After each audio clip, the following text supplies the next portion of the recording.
When we say confronting in love, I guess there's some of you that automatically your stomach turns and you are already on the back foot because this is the one thing that you actually don't like doing. Like myself, I'm also, when it comes to confrontation, it's not the thing I like most. I would rather run from it. But this is something that are in scripture that we see Paul writing many times to the different churches addressing different things.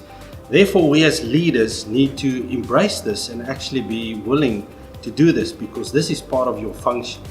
We need to confront people about different things that they do or that has happened, and we need to do that in love. And I think that for me is the key, is that we always confront in love. If we read 1 Corinthians 13 and we look at that, that is the attitude that we need to have when we go and see someone and we need to confront them about something.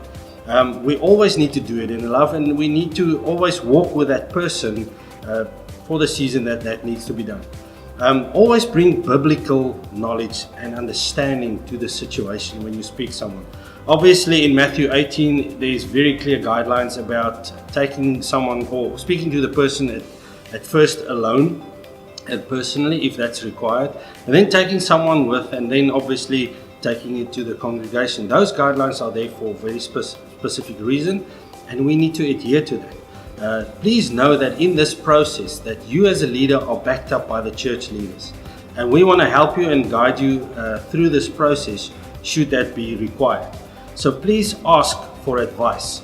It is not wrong to say, I don't know the answer, I don't know how to handle this now, so please ask for guidance.